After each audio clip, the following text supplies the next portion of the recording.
Good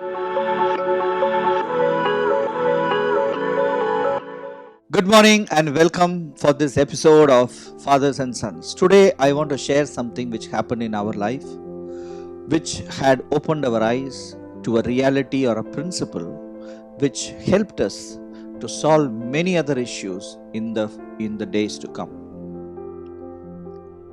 Early in my life, I used to stay with my father-in-law.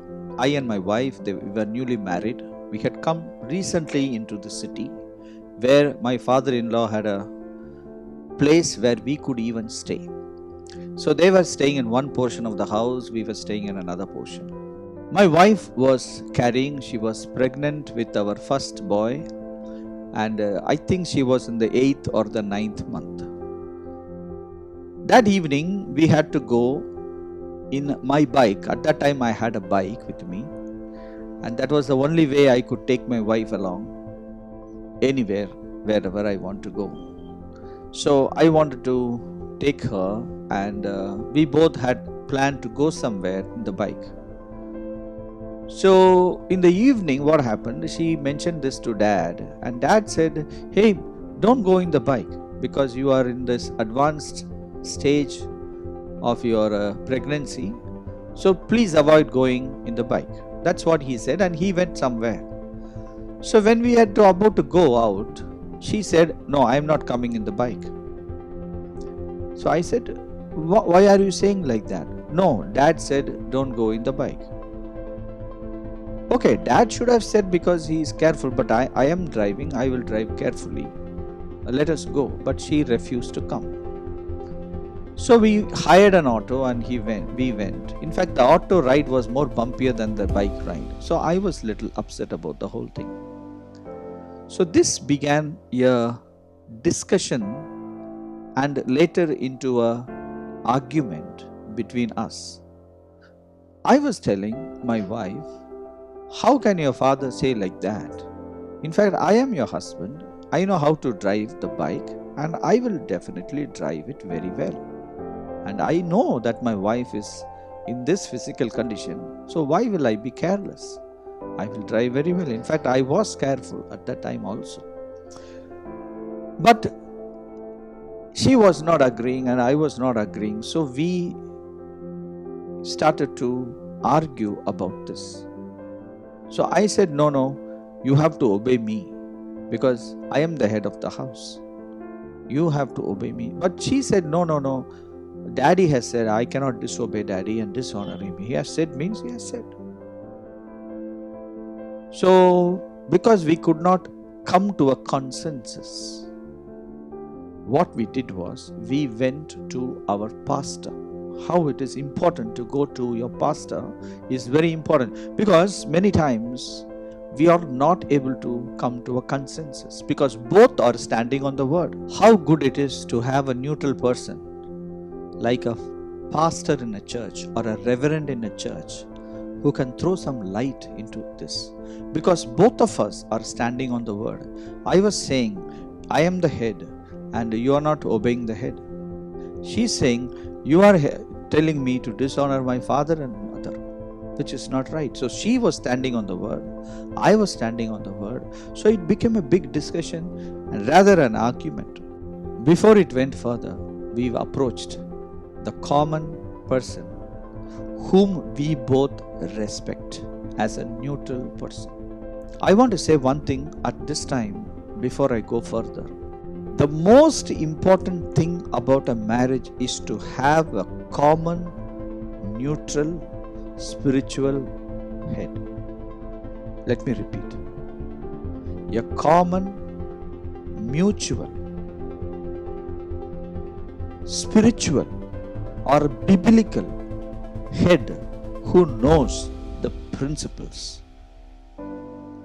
It is important that if you are getting married, you better have this man somewhere around. Because there are times where both of you are right as well as wrong. At that time, your marriage is going to become weakened. We went and narrated the whole story to our pastor.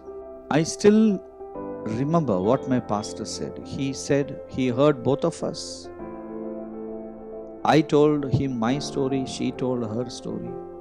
Then he told me, Thomas, I think you are wrong. He told me that when you go to your father-in-law's house and stay, there are two heads you create for your wife. For example, in your marriage, you are the head. But from her birth till she got married, it was your father-in-law who was the head. So it is easy for your wife to obey her father rather than you. So by going and staying in his house, it may be very convenient, but principally it is an error. He said like that. I understood my mistake. What I did was, because it was a strange new city and I was a newcomer in the city, the most convenient place was my father-in-law's house. So I went and stayed there. There, everything is free. Staying is free. Boarding and lodging, everything free. Apart from that, I have the love of my father-in-law and mother-in-law. They are very loving people. But what happens? Daddy is very concerned about many things. So when he saw his daughter in the advanced stage of pregnancy, out of a care, he said, better don't go like that. Don't go in the bike. It's a general advice. But my wife was very, very extremely diligent to whatever he said. So she was obeying him. And according to her, what he said is right. Definitely you should be careful why you will go in the bike. But my argument was also right. She has to obey me, and I am driving the bike. I will drive so slowly and so nicely. That was my argument. But the truth is, it is not in that day's program the problem was. The problem was in my decision to go and stay in my father-in-law's house. Then my pastor, he told me, see, 3 times it is written, you should leave your father and mother and cleave to your wife. He told me one thing, when you are in your father-in-law's house, your wife is already attached for 28, 29, 30 years, she's attached. So it is easy for your wife to reattach with them again, rather than attached with you. So the problem is yours. You don't put such a difficult situation in front of your wife for her to react that way. The Bible says, you leave your father and your mother and your everything the day of marriage. Why it is saying like that? It is saying because unless you leave, you cannot cleave. The wife should leave her father and mother. Unless she leaves, she cannot cleave.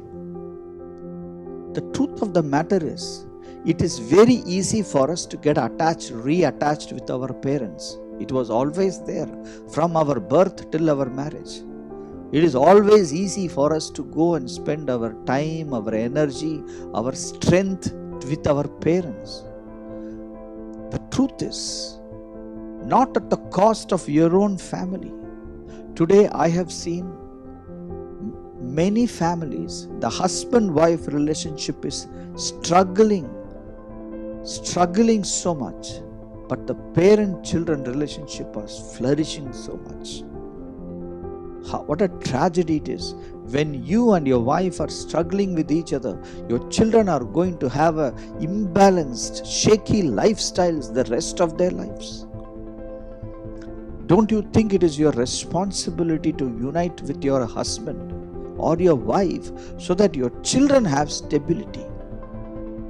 They will have the right relationship above them. When your son grows up in a place where the parents are not happy with each other, how can he be happy with his wife? When your daughter is growing between parents who are not happy with each other, how can she will go and become a fruitful vine in the heart of her husband's house? In fact, when you argue with each other, the husband and wife, you are actually making your children's life a mess. And you will become old to see all these things which is happening in front of your eyes. It is extremely important to have a peaceful lifestyle with your spouse, so that your children are happily married in their lives. It contributes, my friend. It contributes. So don't take your wife or your husband for granted. You have to take them very carefully. Never make the mistake of going and staying in their house and bringing them unnecessarily into our house, which will spoil the stability of our house. In fact, let me tell you one more thing. He also said one more thing. Daddy, instead of talking to her daughter, he should have talked to you. Many times people don't talk to the authorities. You should, when there is a family, you should always talk to the husband, because it is very good. See, devil, he didn't come and talk to Adam. In fact, he was talking to Eve. Many times people make mistakes, It's easy to talk to the wives. Many pastors, they don't preach the salvation message to the husbands. They preach it to the wives and create imbalance in those houses. When the wife goes and tells about Christ, the husband will say, put his foot down. Oh, no, he will say. Rarely husband says, because of what the pastors make mistakes. You have to catch hold of the head of the house to preach the gospel. He should receive Christ first. Then the wives will follow. My friends, coming back to the point, principles are very important. If you violate a principle, then there is subsequent misunderstandings and arguments which will erupt in our houses. May the Lord bless you as you respect the principles. Let me pray. Heavenly Father, I thank you for all your goodness upon us. Especially, I pray for the people who are listening to me. If there is any principle which need to be put in their marriage, Lord, I pray it will be done. Lord, help us not to violate a principle in our lives, so that our marriages will be a beautiful garden of Father. Thank you, Jesus. Thank you, Father. In Jesus' name we pray. Amen.